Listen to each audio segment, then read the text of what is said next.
El Ministerio Internacional presenta su programa Un Aliento de Vida. El Espíritu de Dios me ha hecho y el aliento del Todopoderoso me da vida. Job 33:4. Una palabra de poder y unción que llenará tu espíritu. Con ustedes, el pastor Jorge Enrique Gómez. Bienvenidos.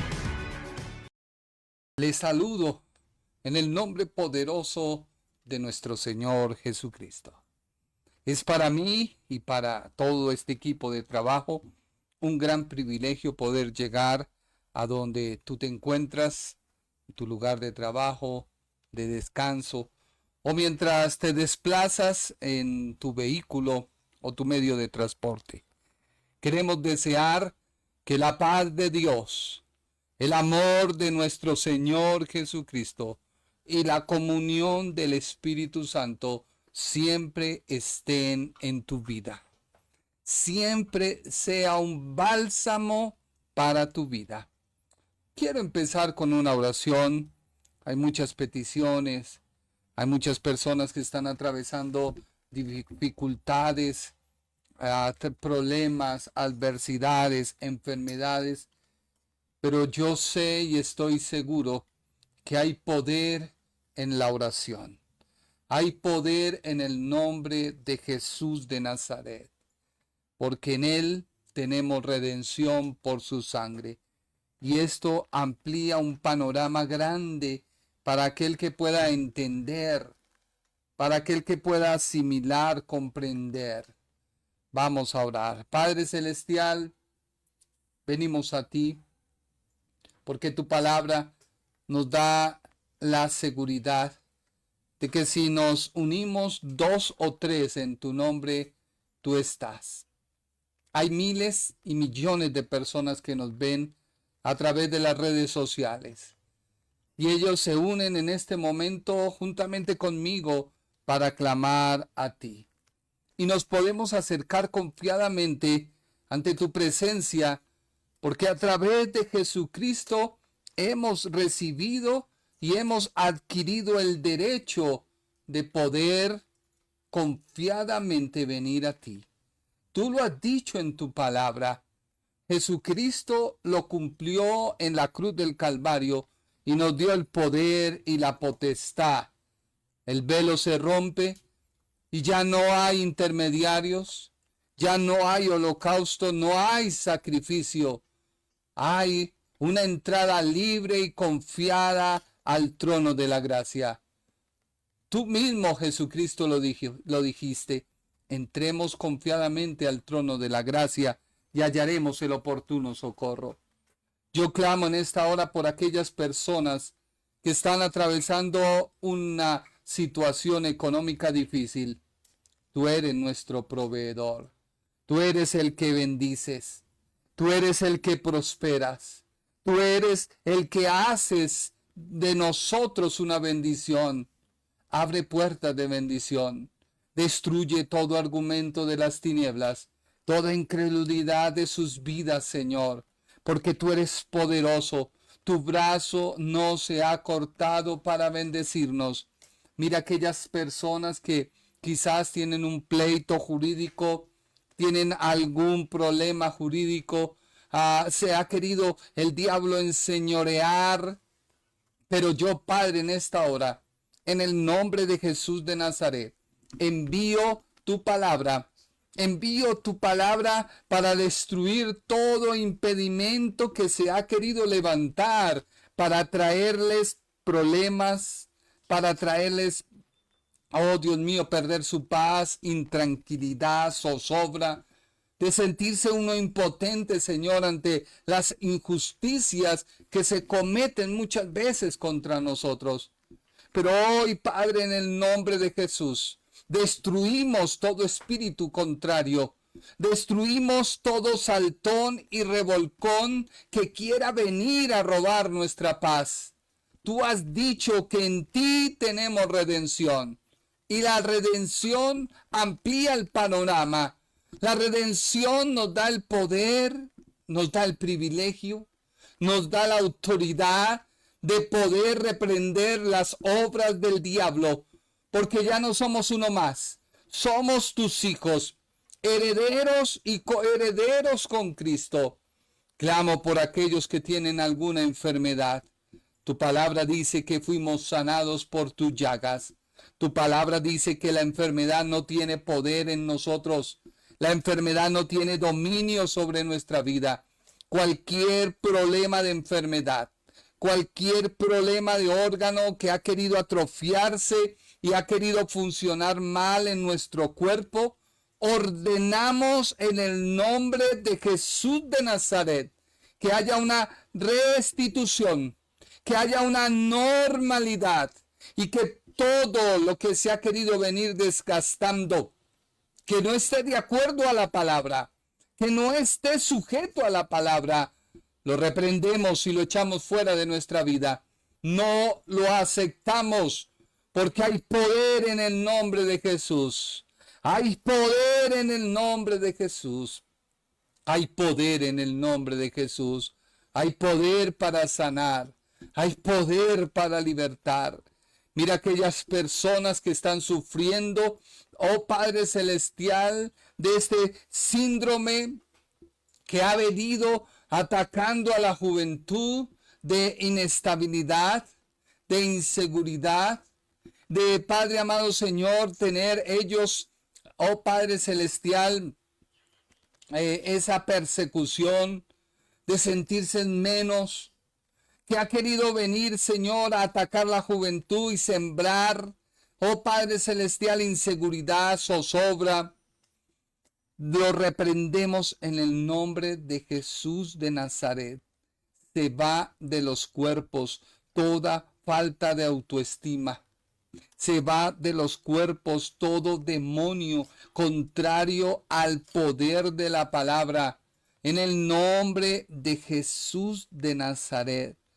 Reprendemos toda intranquilidad, toda zozobra, toda angustia, toda falta de aprecio por sí mismo, en el nombre de Jesús de Nazaret.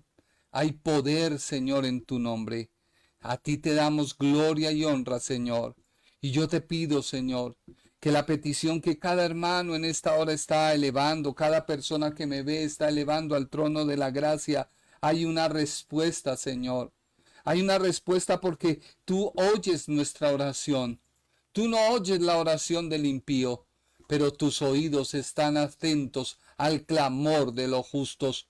Claman los justos y Jehová los oye y los libra de todas sus angustias y los libra de todos sus temores. Clamamos a ti en el nombre de Jesús de Nazaret, porque tú lo has dicho. Pedid y se os dará. Si algo pidieres al Padre, creyendo en mi nombre, yo os lo daré.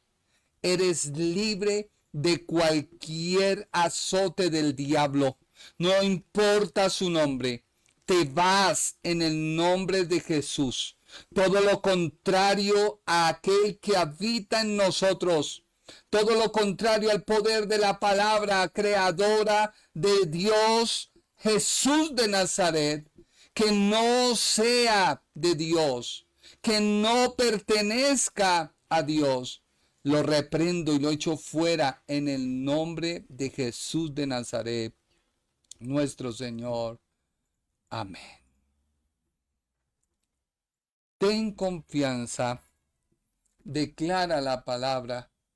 Confía en la palabra. El gran problema hoy de la iglesia es que quieren ver milagros, quieren ver palabras como cuando se prepara el café instantáneo.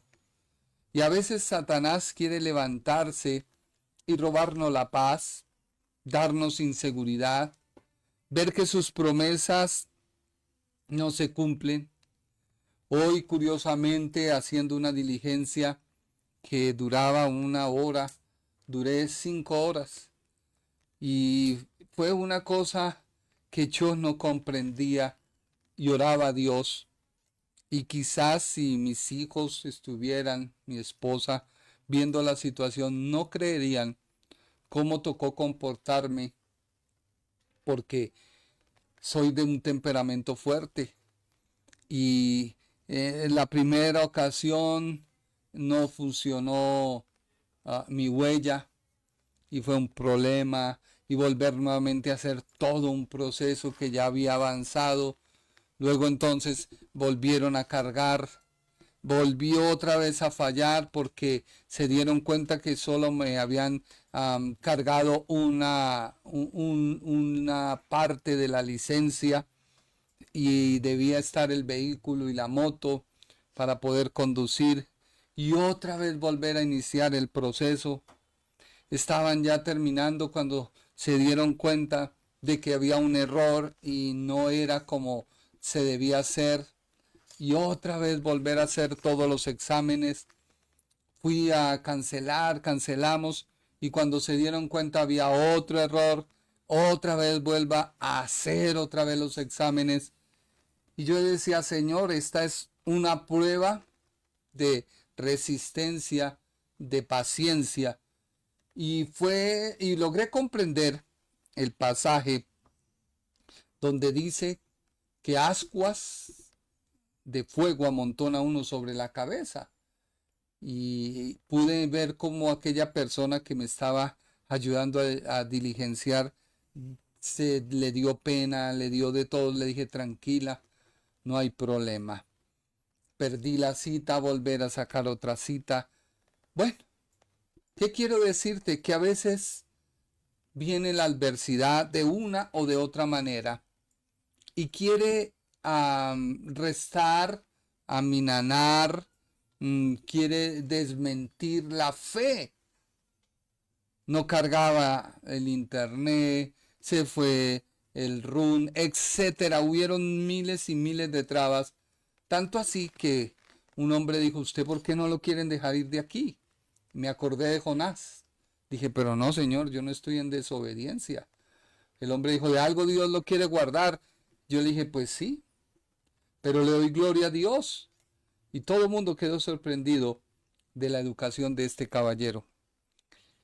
Pero esto quiere decir y enseñarnos de que a veces viene la enfermedad y quiere atacar nuestros cuerpos, pero debemos reprenderla, debemos resistirla, no debemos aceptarla. Y así estemos en las últimas consecuencias, la fe es mayor. Yo recuerdo a mi señor padre, cuando estuvo en su momento delicado, que aún muerto, la fe obró. Y ha quedado en mi mente y en mi corazón esa enseñanza de este hombre de Dios, que quizás para muchos hoy en día han restado importancia. Pero déjeme decirle que la fe que hay en él es mayor que cualquier cosa. Y eso ha logrado penetrar mi corazón, impregnar mi vida, impregnar todo, cuando a veces estamos en diferentes dificultades, pruebas, luchas. Dios es poderoso para ayudarnos. La fe mueve montañas. Y es que la fe tiene que ver con nuestro título. ¿En quién? Hoy nuestra prédica se titula ¿En quién? Dice Efesios capítulo 1, que no anoté la cita, pero Efesios 1:7. Si tú logras comprender en quién, tu vida va a ser otra. Efesios 1:7. En quien tenemos redención por su sangre, el perdón de pecados según las riquezas de su gracia.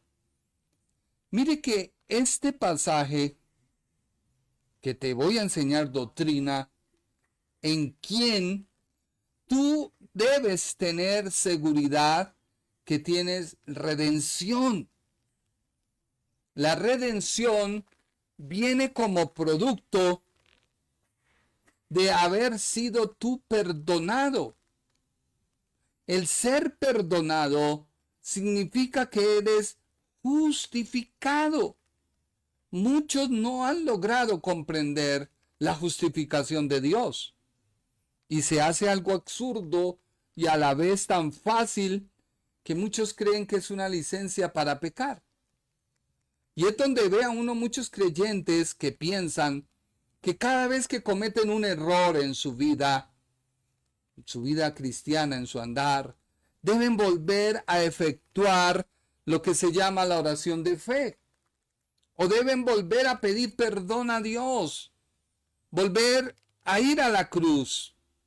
Y si uno hace memoria, muchos creyentes sin tener doctrina, sin tener palabra, hemos ido a la cruz como unas 10 veces. Y nuevamente a pedir perdón. Y nuevamente a decir, Señor, anota mi nombre en el libro de la vida. Pero esto es un gran error.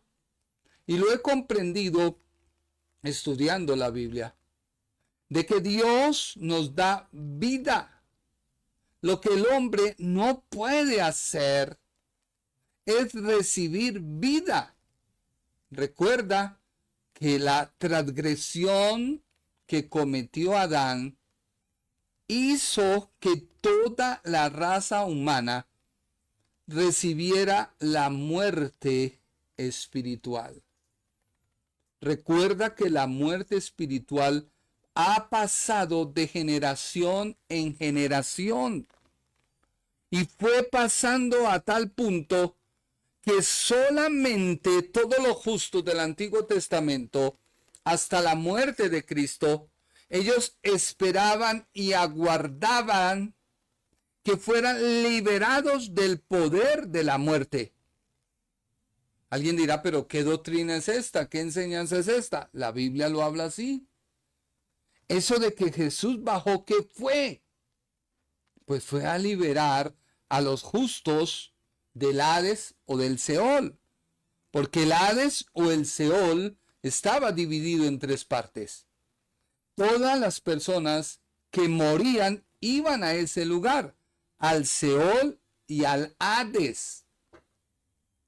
Por ello era necesario que Cristo descendiera y destruyera el poder de la muerte, destruyera al Seol y al Hades, quitara el poder, las llaves que tenía él sobre toda la raza humana y nos pudiera dar libertad y sacar a los justos del Seol o del Hades, porque cuando él estaba crucificado, le dijo a aquel ladrón que creyó en él, hoy estarás conmigo en el paraíso.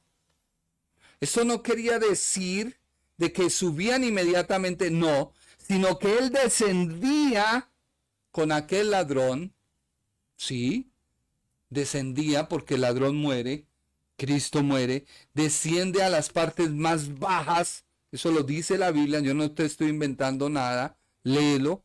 ¿Y eso qué es? Que bajó. Y allí destruyó al que tenía el poder. Por eso la muerte, tanto física como espiritual, no tienen poder en el creyente. Alguien me dirá, pero entonces ¿por qué morimos? Porque fue establecido por Dios. Pero fue establecido para que este cuerpo de pecado sea destruido y cuando el Señor venga recibiremos un nuevo cuerpo, el cual será como el del Señor. No como el de Él, sino semejante al del Señor. Por eso hay poder. ¿En quién? Porque en quién, o sea, Jesús, tenemos redención por su sangre. Por ello, tú no puedes soportar en tu vida la enfermedad. Tienes que reprenderla y decirle a la enfermedad, yo tengo redención en Cristo. Cristo me redimió del poder de la enfermedad. Y una y otra vez tienes que repetirlo. Una y otra vez hasta que tu alma, tu conciencia asimilen que hay poder en la redención de Jesús. No hay otra forma. Quizás alguien puede orar por ti y tú eres sano. Gloria al Señor. Pero resulta que tú no entiendes que la redención la da Cristo. Y viene otro problema, entonces se anuncia, viene fulano y todo el mundo corre, cuando todos deberíamos correr a los pies de Cristo. Y todo esto pasa porque la iglesia no atiende a la palabra. Santiago 1, 22 al 25 dice, tú no lo tienes, hija, pero te lo voy a enviar para que por favor lo compartas inmediatamente. Santiago 1, 22 al 25. Ya te lo envié. Porque hay poder en la palabra. Y dice, pero sed hacedores de la palabra. Y no tan solo oidores. Hay gente que oye, escucha, se le da el consejo, se va. Pero como no hace la palabra, sino solo la oye, pues la palabra se le olvida. Dicen que uno al escuchar retiene creo que el 10%. O sea, un 90% se pierde. Pero si tú empiezas a leer, a empezar a escribir en tu mente, en tu corazón, dicen que se logra retener el 50-60%. Pero cuando tú empiezas a hacerlo rema en tu vida, dice la Biblia, pero sea hacedores de la palabra, y no tan solamente oidores, engañándoos a vosotros mismos. O sea, ¿quién es el que se engaña? Usted, no la palabra. Porque si alguno es oidor de la palabra, pero no hacedor de ella, este es semejante al hombre que considera en un espejo su rostro natural, porque él se considera a sí mismo y se va, y luego olvida cómo era. Mas el que mira atentamente la perfecta ley, o sea, la norma, el mandamiento, la Biblia, la de la libertad, o sea, está diciendo no mire lo de Moisés, mira a Cristo y persevera en ella, no siendo oidor olvidadizo, sino hacedor de la obra, este será bienaventurado en lo que hace.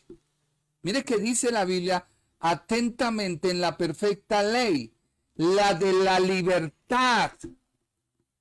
Muchas personas guían su vida por la ley. Cogen los escritos del Antiguo Testamento para allá y para allá, juzgan, prejuzgan, condenan a quien se les aparezca, porque está en la Biblia, sí está en la Biblia. Pero es que nosotros no somos regidos por la ley, somos regidos por el Nuevo Testamento. El Nuevo Testamento comienza en Hechos y hasta Apocalipsis. Pero si usted mira Hechos, Hechos nos relata todo lo que se hizo en el nombre de Jesús. Y para poder tener el nombre de Jesús debemos conocer a Jesús. Y para conocer a Jesús debemos oír sus mandamientos. Por ello, los evangelios, aunque estaban bajo la ley, están en el Nuevo Testamento porque son la enseñanza de Jesús cumpliendo la ley, bajo la ley, dándole el poder a la iglesia en la gracia, en Hechos de los Apóstoles, del capítulo 1 en adelante. Esa es la ley de la libertad. Y persevera en ella.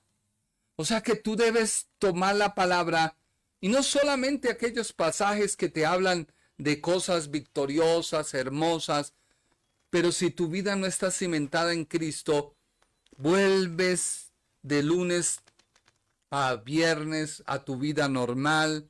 Viernes te vas a la discoteca, termina la discoteca para el sábado pasar el guayabo porque el domingo hay que ir a recibir. Vas el domingo y vuelves y recibes un mensaje y vuelve nuevamente como que el lunes a medio fallar y empieza tu vida como el cangrejo para allá, para acá y no hay un avance y terminas diciendo no, el evangelio no es para mí. Es que yo vi a fulano, no, eso es malo. Como un influencer que se burlaba de una iglesia en la cual había asistido. pero resulta que solamente fue un oidor. Fue y hizo 1 año, 2 años, pero no perseveró. Y es que solo los que perseveran alcanzan. Solo el que persevera alcanza. Así que en quien tenemos redención por su sangre. Mirando la Escritura, no hay referencia alguna en tiempos bajo la ley en el cual el Señor Jesús perdonó pecados y ministró. Te hablo la ley porque Él estuvo bajo la ley. ¿Cuándo fue destruida la ley de Moisés? Cuando Él muere, cuando sube al Padre. Ahí fue cuando cumple la ley. Pero en la ley nunca se volvió a decir que alguna de las personas que tuvieron un encuentro con Él volvieron nuevamente porque no recibieron lo que pedían. Mire lo que dice la Biblia en Juan capítulo 5, versículo 14. ¿Qué le dijo Jesús a aquel paralítico? Juan 5, 14. Después le halló Jesús en el templo y le dijo, mira, has sido sanado. No peques más para que no te venga alguna cosa peor. No peques más. O sea, el Señor le dijo, hasta que tienes un encuentro conmigo y me conociste y operé un milagro en tu vida, a partir de ahí comienza una nueva historia. Vete. Lo que hacías, no lo hagas más. Eso es lo que interpreto yo. Otro ejemplo, Juan 8:11. Aquella mujer malvada que encontraron los sacerdotes, la ley, el Sanedrín, yo me imagino, todos bajo el adulterio. Y debía ser condenada bajo la ley. Pero Jesús, ¿qué le dijo? Juan 8:11. Ella dijo, ninguno, Señor. O sea, no había alguien que pudiera acusarla. Yo me imagino que hasta el personaje que estaba con ella acostada sería el primero en tener la piedra. Porque ese es el problema cuando tomamos la piedra para lanzarla a otro. Pero el grave problema es que la piedra primero me señala a mí. Cuando yo tomo la piedra me mira a mí y me dice, tú tienes el poder de lanzarla contra otro cuando yo estoy observando primero que tú estás mal, que esa piedra debería ser lanzada primero contra ti. Eso fue lo que sintieron todos aquellos que acusaban a aquella mujer. Entonces dice Juan 8:11. Ella dijo, ninguno, Señor. Entonces Jesús le dijo, ni yo te condeno. No te condeno. O sea, cuando tú tienes un encuentro con Jesús, Él no te condena. Hace todo lo contrario a los religiosos, fariseos, cristianos de esta época. Yo no te condeno. Vete y no peques más. No peques más. Por eso es inaudito que un cristiano que ha recibido doctrina y palabra peque. Ha recibido salvación, ha recibido redención. Esto fue lo que el Señor le dijo al paralítico, a aquella mujer. ¿Por qué? Porque la mujer, tanto el paralítico como la mujer, recibieron algo que fue el ser bienaventurados. La palabra bienaventurado es alguien feliz, dichoso, doblemente feliz, doblemente bendecido. Pero en sí significa que tiene una conciencia llena y tranquila. Eso es bienaventurado. El que logra tener una conciencia llena y tranquila. Porque la mujer, me imagino viendo a Jesús, que él diera el veredicto y que él mismo cogiera las piedras y la condenara, pero él no lo hizo así.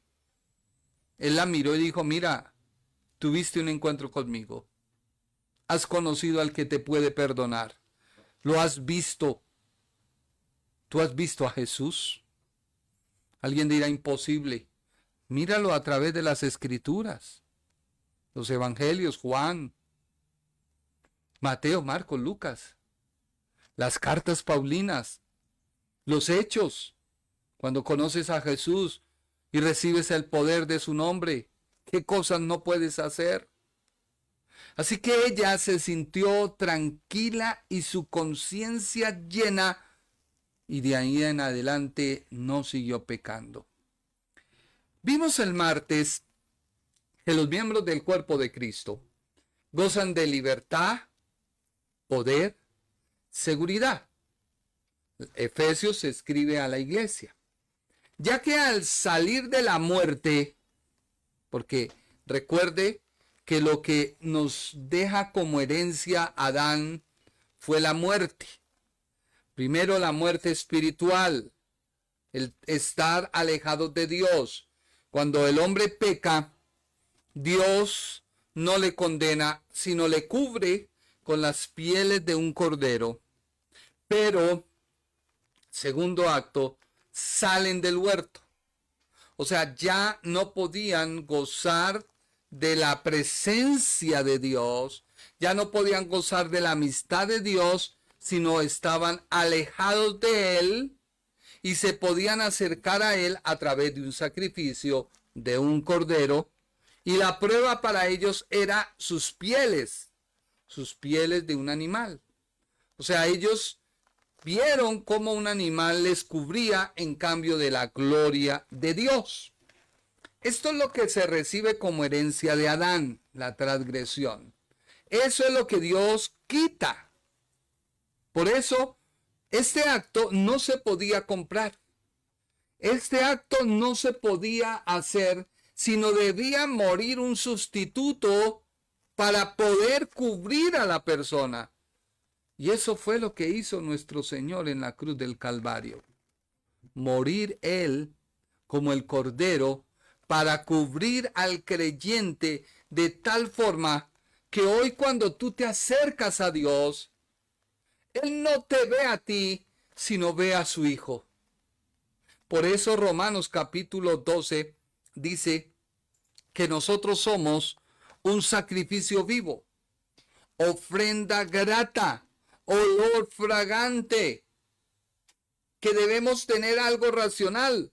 O sea, tú antes de pecar observa, analiza, piensa lo que Cristo hizo por ti. Hoy yo podría enojarme con aquella mujer y decirle, mire, ¿usted qué le pasa? Tenga sus 5 sentidos. No, yo la miraba con amor y ella lo vio y no sabía qué decir. A lo último, ella dijo, camine, yo lo acompaño. Y hasta que se cercioró, dejando su puesto solo, viéndose a otro lugar, hasta que todo quedó, dijo, ya estoy más tranquila. Gracias por usted ser una persona diferente. Y yo dije, Señor, ahí está tu gracia y tu favor. No porque sea yo, sino por quien vive en mí. Increíble, pero cierto. Totalmente lo opuesto al domingo en un comedor. Pero eso se llama empezar uno a practicar la palabra. Entonces, no nos desviemos. El violar una orden específica de Dios es transgredir su mandamiento. El transgredir su mandamiento produce muerte. ¿Será que tú has contristado al Espíritu Santo en tu vida? ¿No estás muerto? No, porque recibes vida. Es un don que Dios da. Lo que Dios da no se puede quitar. Entiéndelo. Si Dios te da un don, que es la salvación, no te lo puede quitar, porque los dones y el ministerio son irrevocables. Pero sí el Espíritu Santo se puede doler, adormecer y callar. Entonces, ¿qué toma fuerza en tu vida? Pues tu alma, que tiene conocimiento del bien y del mal, y aleja lo que Dios tiene para ti a través de su palabra. Así que Dios destruye todo eso y nos dice que debemos alimentarnos por la palabra. Romanos 8:10, que dice, ¿en quién? Pero si Cristo está en vosotros, o lo mismo que dice Efesios 1:7, ¿en quién? El cuerpo en verdad está muerto a causa del pecado, mas el espíritu vive a causa de la justicia. O sea que un muerto se puede revivir, no. Pero hay personas que no han muerto. Creen haber muerto, pero no han muerto. Así como la alabanza esa, no estaba muerto, andaba de parranda. Entonces el problema es ese, que cristianos no han muerto. Creen. Recuerda que hay cosas que se hacen que parecen loables, pero no tienen la actitud correcta. Juan 17:3.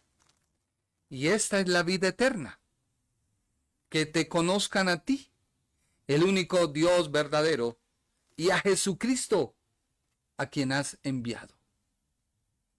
Yo no entiendo por qué no pueden leer bien esto los Jesús solos, unitarios, los testigos de Jehová, etcétera, etcétera. Esta es la vida eterna, que te conozcan a ti. ¿A quién? Al único Dios verdadero. Y a Jesucristo, a quien has enviado. Por ello, no pienses que lo que estás viviendo el día de hoy fue consecuencia de que de pronto, cuando te convertiste al Señor, algo quedó por allá que todavía no pudo el poder de Dios salvar, limpiar y quitar. No. Más bien debes revisarte. ¿Qué estás haciendo el día de hoy? Puedes estar haciendo algo mal y empezaste a sembrar una matica de amargura. Amargura por alguien que no has podido perdonar. Ay, no me le pegué al perro. ¿Sí?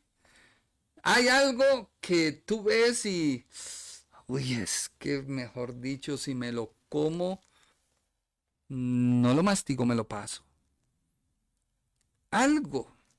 Y eso puede influenciar en tu vida, sí. Puede influenciar en tu hogar, sí. Puede influenciar en tus hijos, sí. ¿Que no debería ser? No. Pero influencia, sí. ¿Por qué? Porque recuerde que lo primero que nace de las maticas, ¿qué son? Las raíces. ¿Sí o no, Naomi, Josué, Juan, que han hecho experimentos? Mejor dicho, yo juntamente con ellos hemos hecho los experimentos. Y lo primero que nace es la raíz. Y no se ve. ¿Cuántos ven las raíces de los árboles? O de las matas. Nadie. Pero la raíz es lo que afianza a la mata, que no la deja que el viento se la lleve. Puedes tener algo en tu vida de una raíz, no sé, de amargura, resentimiento, falta de perdón, de no soltar un recuerdo, no sé. Tú puedes mirarte en esta hora de algo que hiciste y no estuvo bien. Algo. A veces florece eso. Como que di alguien lleno de mal genio decía, es que yo sé que usted sí. Yo le decía, ya, calmado, pero me callé, no dije nada, porque eso que no me dijo. Y yo, Padre Celestial, Señor, guarda esa boca, Padre. Es que con ira. Por eso esas raíces deben dejar tu vida. ¿Por qué? Porque no te dejan avanzar.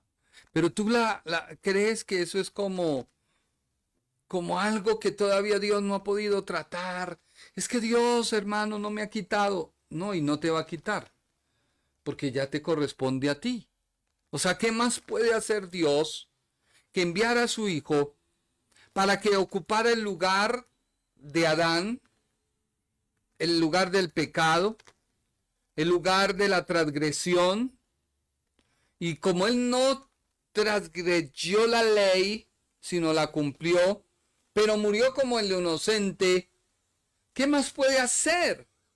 Y te da la libertad de entrar al cielo, y hasta ahí quita tus pecados y borra tus rebeliones. Pero tú estás esperando que Dios te quite esa pornografía, que Dios te quite ese vicio, como alguien que dice es que estoy luchando y Dios me va... No, Dios no, ya Dios lo que hizo, lo hizo. De ahí para allá, tú tienes que renovar tu mente, mirar la palabra, como dijo Santiago, observar la palabra y cambiar. Porque miren lo que Dios prometió en Cristo. Estamos hablando en quién. Isaías 53:11. ¿Qué dice Isaías capítulo 53 versículo 11? Verán el fruto de la aflicción de su alma y quedará satisfecho. Por su conocimiento justificará mi siervo justo a muchos y llevará las iniquidades de ellos. ¿Qué dice la Biblia? Jesús, por su conocimiento, justificará mi siervo justo, Jesús de Nazaret, su hijo. ¿Y justificará a quién? A muchos. Y llevará la iniquidad de ellos.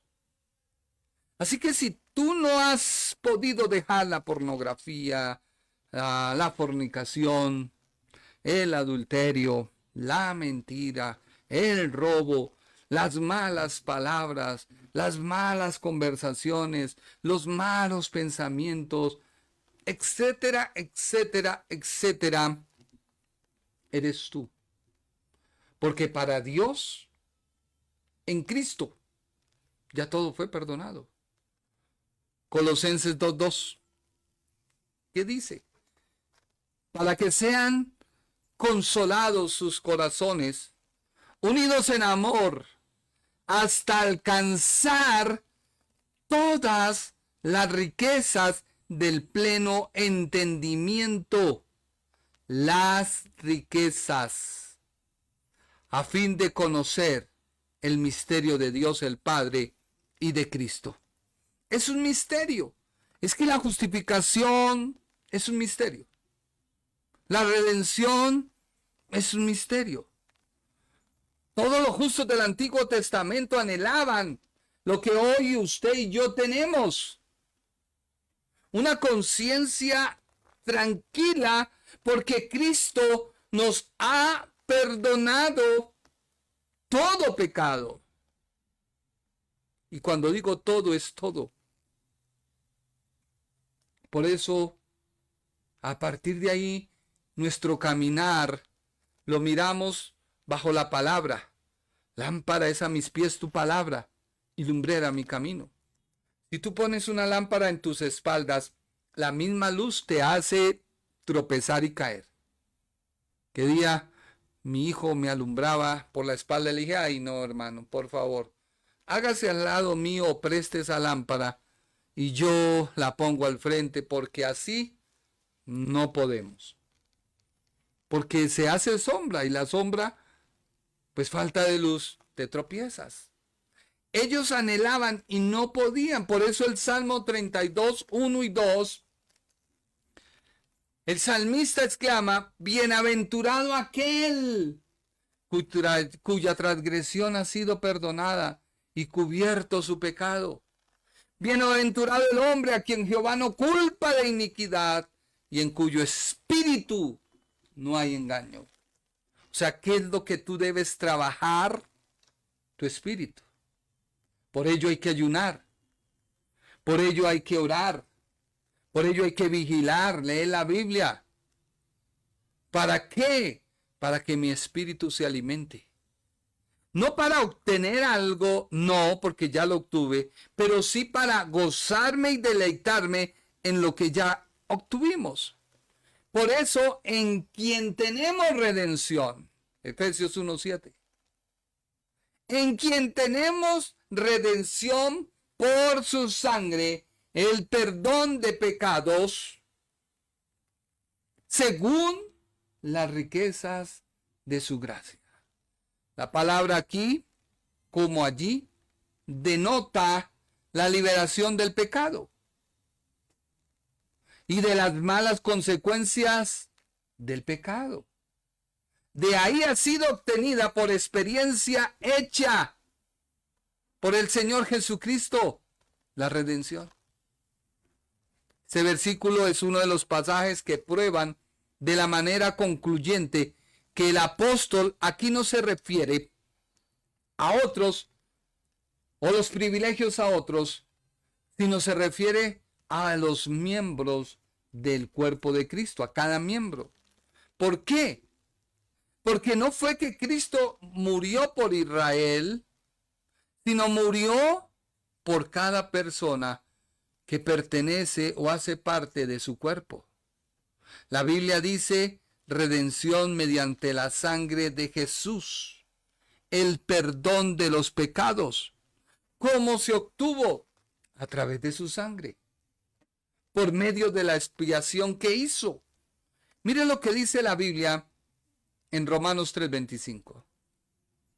Romanos 3:25 es el mismo en quien, pero el apóstol en esta carta a los romanos escribe a quien Dios puso como propiciación por medio de la fe en su sangre, para manifestar su justicia a causa de haber pasado por alto en su paciencia los pecados pasados. Que el pecador, hablemos ejemplo Garavito, que cometió tantas adversidades y no me vayas a condenar, Dios lo perdona porque un día aceptó a Cristo de corazón, Dios lo perdona. Que el pecador más grande que en la historia haya, que haya cometido lo que haya cometido, recibe a Cristo y Dios le perdona, Dios le perdona. Pero debe haber una actitud de sincera aceptación a Jesús. No como el evangelio que se presentaba hace algunos años. Recibe a Cristo y tendrás plata. Recibe a Cristo y tu hogar se restaura. Recibe a Cristo y recibe sanidad. Esa es la venta del evangelio más burda y barata que pueda haber. Porque tú recibes el evangelio es porque tú lo necesitas. Tú recibes el evangelio porque si no lo recibes vas camino al infierno. Tú recibes el evangelio porque necesitas reconciliarte con Dios. Lo demás viene por añadidura. Mire lo que dice Efesios 1:7. ¿No dice lo mismo? En quien tenemos redención por su sangre, el perdón de los pecados según las riquezas de su gracia. Así que la redención tiene que ver con el perdón de pecados. Y esto lo obtenemos a través de la sangre de Cristo o mediante la expiación que Él hizo, el perdón de los pecados. No debemos suponer que esto es todo el beneficio que recibimos de su muerte o que es todo lo que constituye la redención. No. ¿Es el punto más principal? Sí. ¿Y es el más importante? Sí. Pero también tú obtienes la esperanza de que tu vida va a cambiar. Y va a cambiar en la tierra. Tú obtienes la esperanza de que también en el cielo tú vas a estar. Tú también obtienes la esperanza que la influencia del Espíritu Santo, la gracia y el favor de Dios te van a guiar y te va a sostener en la prueba. Sí. Tú tienes la esperanza que los demonios no te pueden tocar. Sí.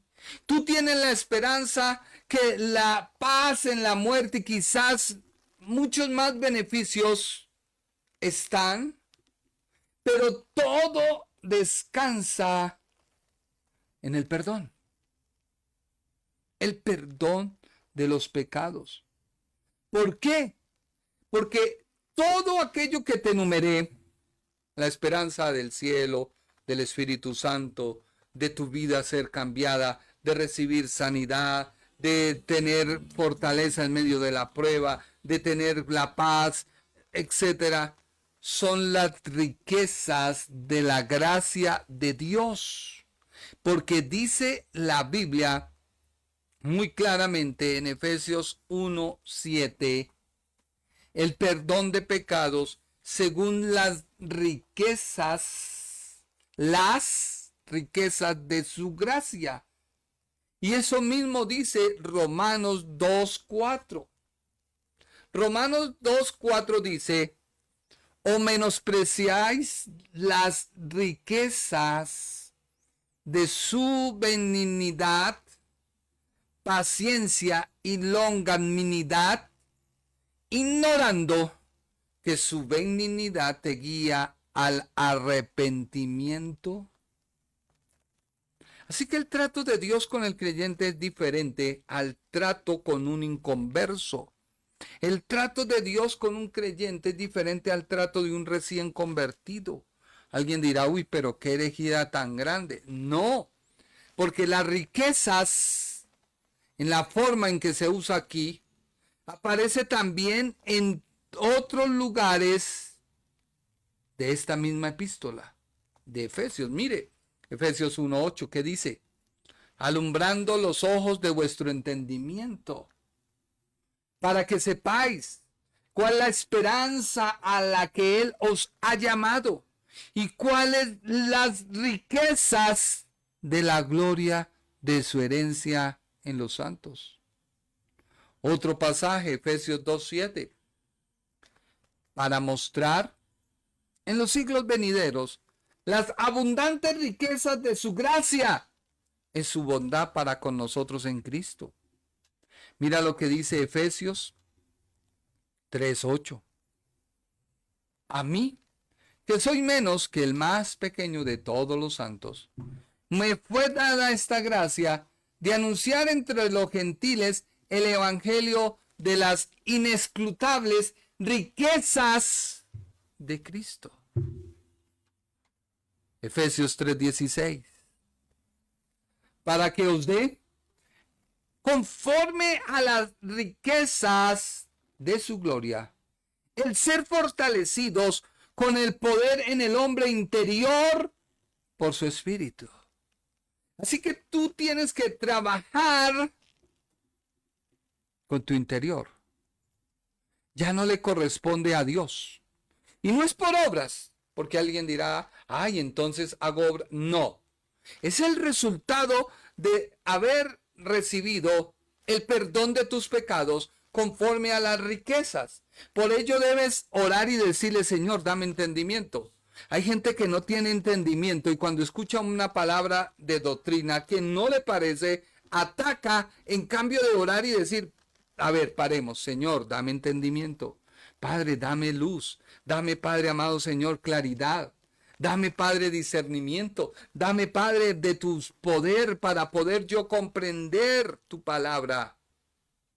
Hay gente que se hace sabia en su propia opinión. Romanos 2:4. O menospreciáis las riquezas de su benignidad, paciencia y longanimidad, ignorando que su benignidad te guía al arrepentimiento. Romanos 9:23. Y para hacer notorias las riquezas de su gloria, las mostró para con los vasos de misericordia que Él preparó de antemano para la gloria. Ya recuerda que eso lo dejamos claro, la predestinación. Romanos 11:12. Y si su transgresión es la riqueza del mundo y su defección la riqueza de los gentiles, ¿cuánto más su plena restauración? Mire que Dios tiene riquezas. Filipenses 4:19. Mi Dios pues suplirá todo lo que os falte conforme a sus riquezas en gloria en Cristo Jesús. Así que la redención no es solo que murió en la cruz. No, hay riquezas. ¿Cuáles? Pues ya te he leído. Todo. Mira lo que dice Romanos 3:22. La justicia de Dios por medio de la fe en Jesucristo para todos los que creen en Él, porque no hay diferencia. O sea que la justicia de Dios es una riqueza, sí. El apóstol había declarado que el diseño del evangelio era revelar un nuevo plan para llegar a ser justo ante los ojos de Dios. Esto es una riqueza. Los judíos no lo han logrado entender. Por eso esperan su Mesías. Los religiosos no lo han logrado entender, porque el religioso siempre vive apegado a su norma para lograr algo y llegar al cielo. No te hagas, no te pongas, no digas. Eso hace el religioso. El religioso te enmarca en una serie de cosas que si tú haces, vas. Y si no haces, no vas. No, un momento. No es por normas, no es por obras. Es por la obra de Cristo. Pero la obra de Cristo me lleva a actuar. Porque entonces alguien dirá, entonces una mujer puede vestir con descote y venir a la iglesia. No. A ver, ¿qué pasa? Es que a la iglesia no vamos a vender el cuerpo. A la iglesia no vamos a exhibir nada. Pero hoy la iglesia se ha vuelto un circo. Donde usted ve pastores. Mejor dicho, me callo. La justicia de Dios. La explicación de que ofrece deja claro que la frase que antes tantas veces se utiliza, la justicia de Dios, no se refiere a un atributo de Dios, sino a su plan de hacer justas a las personas. A veces enseñamos que la justicia de Dios se revela como su atributo hacia el hombre. No, es el plan de Dios. ¿El plan de Dios cuál era? Que si el hombre peca y muere y transgrede su ley, por eso escuchamos mucho en la ley de Moisés, el transgredir acarrea tal cosa, el transgredir acarrea tal otra.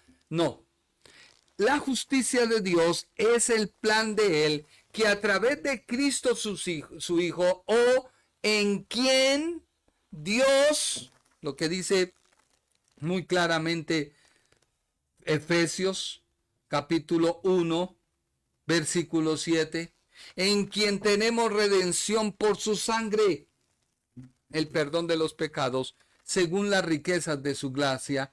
Ese es el plan de Dios, su justicia, y eso es lo que hace justo a alguien ante Dios. Así que es por la fe en Cristo. Es por la fe en Cristo.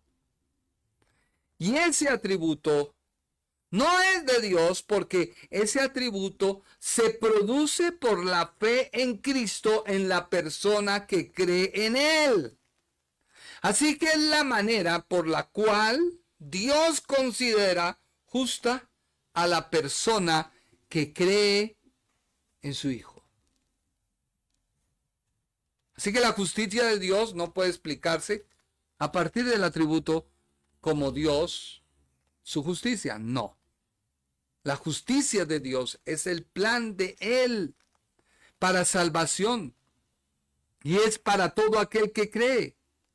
Así que tú debes creer que Dios, a través de Cristo, te justifica.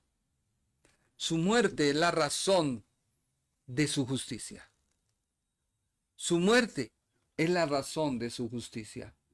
Pues su valor infinito. ¿Por qué?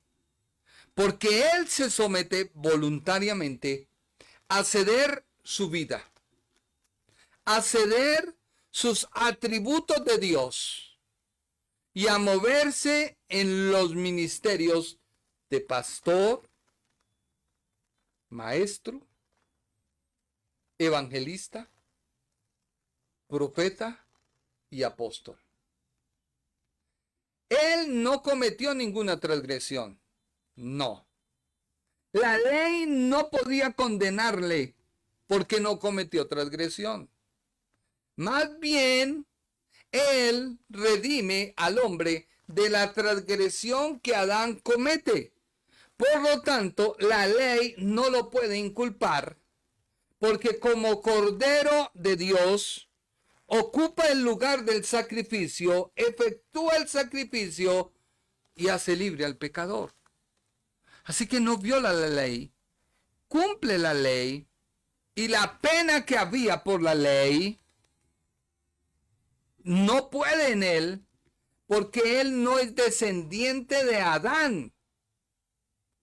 Recuerda que quien engendra es el hombre, y a Jesús no lo engendró José, a Jesús no lo engendró el Espíritu Santo, lo concibió María por obra y poder del Espíritu Santo.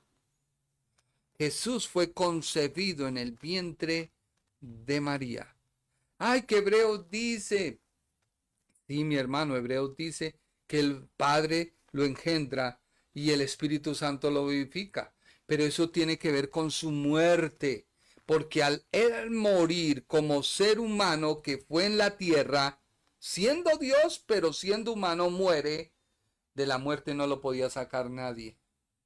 Solamente el Padre, que podría engendrarlo y darle vida para resucitarlo de la muerte, porque está establecido para que los hombres mueran una sola vez y después el juicio, pero Dios le levanta con poder y con gloria, y el Espíritu Santo lo vivifica. Y esto lo hace para mostrar lo que Dios hace en cada creyente. Por eso hablamos de riquezas. La riqueza del creyente es que tú eres engendrado en Dios. Tú no te has entendido, no has comprendido el Evangelio. Eres engendrado, en tu vida está el ADN de Dios. Pero nos pasa, como a muchos nos pasa, nos olvidamos de quién somos hijos y perdemos los privilegios y nos negamos a ellos. Pero hoy, en el nombre del Señor, recuperaremos esos privilegios que tenemos como hijos. Así que la ley no podía juzgarle, porque él honra la ley en obediencia. Al ser intachable, la ley lo único que puede decirle es: cumplido está. Por eso en la cruz el que dijo: consumado es.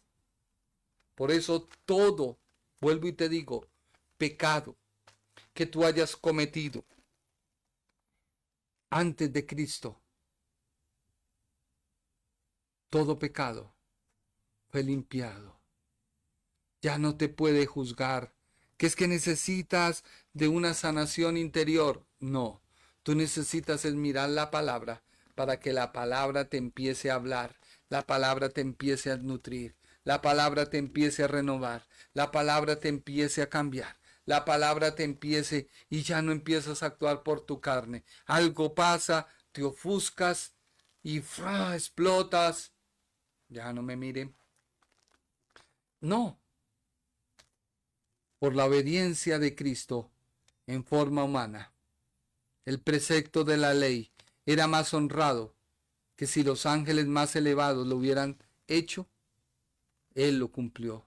Por eso Hebreos dice: adórenle los ángeles,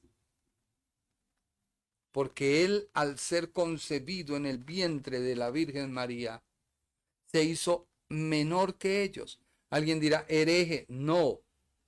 Recuerda que él fue un humano, como tú y como yo.